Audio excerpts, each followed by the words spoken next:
जय हिंद दर्शकों, मैं हूं जितेंद्र दीक्षित। जितेंद्र दीक्षित स्टोरीज में आपका स्वागत है।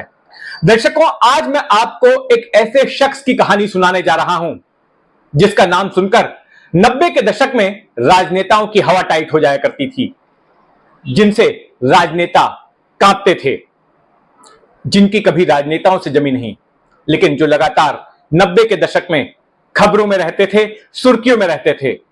और आज चुनाव के दौरान हम जिस तरह से वोट डालने जाते हैं या जिस तरह से चुनाव का आयोजन होता है, उसमें उन्होंने बहुत सारे क्रांतिकारी कदम उठाए थे। कई ऐसे फैसले किए थे जिनका पालन आज भी होता है। मैं बात कर रहा हूं टीएन शेषन की, और यह कहानी उन्हीं की है जिनको कि आज के मौजूदा परिदृश्य को देखते हुए काफी मिस किया जा रहा है। और सवाल पूछे जा रहे हैं कि अगर आज टीएन शेषन होते तो क्या होता। दर्शकों, हमारे संविधान निर्माताओं ने बड़ी ही बारीकी से काफी गहन चर्चा करने के बाद, शोध करने के बाद हमारे संविधान को तैयार किया, और इसमें उन्होंने एक चेक्स एंड बैलेंसेस के सिस्टम को लाया। यह सिस्टम ऐसा है जिसके जरिए तमाम सरकारी अंगों पर लगाम रखी जाती है, और यह देखा जाता है कि कोई एक सरकार का अंग इतना ताकतवर ना हो जाए कि हमारे देश का लोकतंत्र ही खतरे में पड़ जाए। कई संवैधानिक संस्थाएं बनाई गई, जिनमें से एक संस्था है चुनाव आयोग। लेकिन आज क्या हो रहा है? आज कई संवैधानिक संस्थाओं की निष्पक्षता पर सवाल खड़े किए जा रहे हैं, उनकी स्वतंत्रता पर सवाल खड़े किए जा रहे हैं।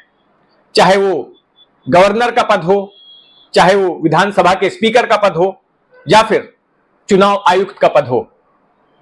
ऐसे तमाम संवैधानिक पदों की भूमिका पर आज सवाल उठ रहे हैं, उनकी निष्पक्षता पर सवाल उठ रहे हैं। लेकिन 90 के दौर में ऐसा नहीं था।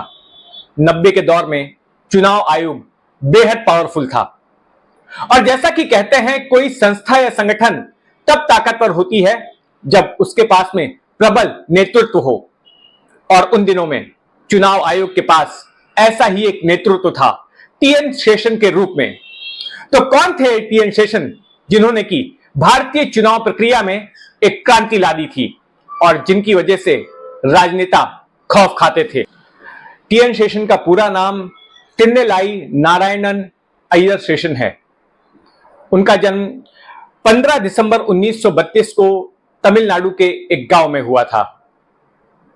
बचपन से ही उनकी रुचि प्रशासनिक सेवाओं में थी, और वे एक इंडियन एडमिनिस्ट्रेटिव सर्विस के अधिकारी बन गए।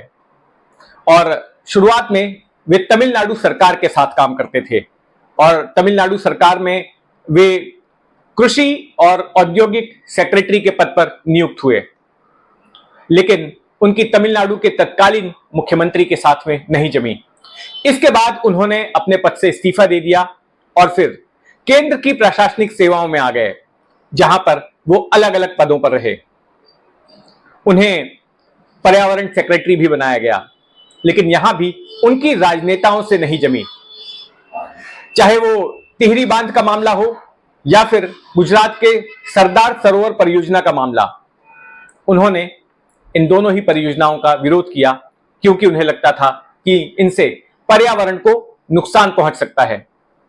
लेकिन राजनेताओं के सामने उनकी नहीं चली थी। राजनेताओं से ना जमने के बावजूद भी टीएन शेषन भारतीय प्रशासनिक सेवा के सर्वोच्च पद यानी कि कैबिनेट सेक्रेटरी के पद तक पहुंचे। 1990 में चंद्रशेखर जब प्रधानमंत्री थे तो उन्हें चुनाव आयुक्त नियुक्त किया गया, और उसके बाद उन्होंने 3 और प्रधानमंत्रियों के कार्यकाल के दौरान काम किया। उन्होंने पीवी नरसिम्हा राव के कार्यकाल के दौरान काम किया, फिर उनके बाद अटल बिहारी वाजपेयी के कार्यकाल के दौरान काम किया, एचडी देवगौड़ा के कार्यकाल के दौरान काम किया। टीएन शेषन हमेशा याद किए जाते हैं अपने चुनावी सुधारों के लिए। आज जो वोटर आईडी कार्ड आप देखते हैं, लगभग हर किसी के पास, हर वोटर के पास में जो वोटर आइडेंटिटी कार्ड होता है, वो आईडी कार्ड टीएन शेषन की ही देन थी। टीएन शेषन ने ही कहा था कि सभी मतदाताओं के पास में वोटर आईडी कार्ड होना चाहिए, लेकिन कई राजनेता इसका विरोध कर रहे थे, और उन्होंने कहा कि नहीं, इससे काफी खर्चा होगा और सरकार की तिजोरी पर बोझ आएगा। तब टीएन शेषन ने एक ऐलान किया जिसने सभी को चौंका दिया। टीएन शेषन ने कहा कि अगर मतदाताओं को वोटर आईडी कार्ड इश्यू किया जाना शुरू नहीं हुआ तो फिर 1 जनवरी 1995 के बाद देश में चुनाव ही नहीं होने दूंगा। और वाकई में जो कई चुनाव होने वाले थे विधानसभाओं के, ऐसे चुनावों को उन्होंने रोक दिया और फिर मामला सुप्रीम कोर्ट में गया। सुप्रीम कोर्ट ने फिर यह कहा कि देखिए, आपकी बात भले ही सही हो कि वोटर आईडी कार्ड होना चाहिए, लेकिन मत डालना एक नागरिक का अधिकार है, आप उनको उस अधिकार से वंचित नहीं कर सकते। तो ऐसे में सुप्रीम कोर्ट के दखल के बाद फिर चुनाव हुए, लेकिन सरकार भी दबाव में आ गई। सरकार शेषन के सामने झुक गई और 1996 से वोटर आईडी कार्ड बंटने शुरू हो गए और करीब साल भर में ही 20 लाख लोगों को वोटर आइडेंटिटी कार्ड बांट दिए गए। शेषन ने कोई नया कानून नहीं बनाया था, लेकिन जो मौजूदा जनप्रतिनिधि कानून था उसके प्रावधानों को उन्होंने सख्ती से लागू करना शुरू किया। और यही वजह है कि आचार संहिता जैसा शब्द आज चुनाव में उतरने वाले राजनेताओं के जहन में घूमता रहता है। जैसे ही चुनाव आयोग चुनाव की तारीखों का ऐलान करता है, आचार संहिता लागू हो जाती है और फिर इसके बाद राजनेताओं को, जो कि चुनाव लड़ रहे हैं, उन्हें उसी आचार संहिता के अनुरूप व्यवहार करना पड़ता है। ये टीएन शेषन ही थे जिनकी वजह से सरकारी तंत्र का इस्तेमाल चुनाव के लिए रुक गया, सरकारी फंड का इस्तेमाल चुनाव के लिए रुक गया और जो मतदाताओं को डराने धमकाने की वारदातें होती थी, उन्हें जिस तरह से लालच दिए जाने के मामले होते थे, शराब बांटी जाती थी, पैसे बांटे जाते थे, ऐसे तमाम मामले, इस तरह की तमाम गड़बड़ियां रुक गई थी। टीएन शेषन ने पाया कि चुनाव के दौरान करीबन 100 तरह की गड़बड़ियां होती थी और एक एक करके उन्होंने उन तमाम गड़बड़ियों को खत्म करने के लिए प्रयास किया। उन्होंने ही यह सिस्टम शुरू किया, उस पर अमल करवाया कि चुनाव में उतरने वाले हर प्रत्याशी को अपने चुनावी खर्चे का ब्यौरा देना पड़ेगा। यह उन्हीं के वक्त में इस बात को सख्ती से लागू किया गया कि कोई भी कैंडिडेट किसी की धर्म या जाति के आधार पर वोट नहीं मांगेगा।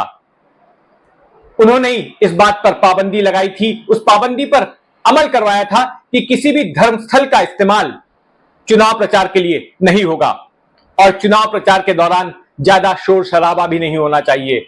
उन्होंने लाउडस्पीकर के इस्तेमाल पर भी बंदिशें लगा दी थी और कहा था कि अगर लाउडस्पीकर का इस्तेमाल होना है तो इसके लिए बाकायदा अनुमति ली जानी चाहिए।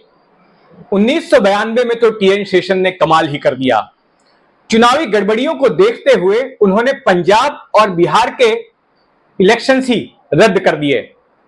इसकी वजह से देश में काफी बवाल मचा और यहां तक कि टीएन शेषन को इम्पीच करने के भी प्रयास शुरू हो गए। यह उनके शुरू किए गए प्रयासों का ही नतीजा था कि साल 1999 में करीब 1500 यानी कि 1500 के आसपास उम्मीदवारों के नामांकन इसलिए रद्द कर दिए गए क्योंकि उन्होंने अपनी आय, अपनी संपत्ति के बारे में अधूरा ब्यौरा दिया था और करीब 14,000 के आसपास ऐसे उम्मीदवारों के इलेक्शन रद्द कर दिए गए, उनको डिस्क्वालीफाई कर दिया गया जिनके बारे में पाया गया कि उन्होंने गलत जानकारी दी थी अपने हलफनामे में। तो ये सारा कुछ टीएन शेषन की ओर से लिए गए फैसलों का, उनकी ओर से लाए गए सुधारों का ही नतीजा था। 1996 तक टीएन शेषन चुनाव आयुक्त के पद पर रहे और इस दौरान राजनेताओं से नोकझोंक की, राजनेताओं से टकराव की उनकी खबरें लगातार अखबारों में आती थी। जो भ्रष्ट राजनेता उनका विरोध करते थे उनके लिए टीएन शेषन अक्सर एक लाइन का गाना गाते थे। आपको याद होगा कि 90 के दशक में एक फिल्म आई थी मोहरा और जिसके गाने के बोल थे, तू चीज बड़ी है मस्त मस्त। तो टीएन शेषन ऐसे राजनेताओं के लिए गाना गाते थे, तू चीज बड़ी है भ्रष्ट भ्रष्ट। तो अक्सर उनके मुंह से जब वो पत्रकारों से बातचीत कर रहे होते थे, अपने दोस्तों से बात कर रहे होते थे, तो ये लाइन वो अक्सर बोलते थे। टीएन शेषन की इमेज एक मनमौजी शख्स की थी, एक सख्त शख्स की थी, एक उनकी इमेज तानाशाह टाइप के व्यक्ति की थी। लेकिन चुनाव प्रक्रिया में उन्होंने जिस तरह के सुधार लाए उसकी वजह से वे काफी लोकप्रिय हो गए। उनकी इमेज एक हीरो की जैसी हो गई और रिटायरमेंट के बाद तो कई कंपनियों ने उन्हें विज्ञापन के लिए भी हायर किया था। अब मैं आपसे जानना चाहता हूं कि क्या आज के वक्त में टीएन शेषन जैसे चुनाव आयुक्त की जरूरत है, और क्या मौजूदा चुनाव आयुक्त को भी टीएन शेषन के सिद्धांतों पर अमल करना चाहिए, उनके जैसा व्यवहार करना चाहिए? आपकी जो भी राय हो कमेंट बॉक्स में जरूर लिखें, और अगर आपने अब तक इस चैनल को सब्सक्राइब नहीं किया है तो सब्सक्राइब कर लें। इस चैनल के अलावा आप मेरे किस्से कहानियां, मेरी खबरें एनडीटीवी इंडिया पर भी देख पाएंगे। जय हिंद।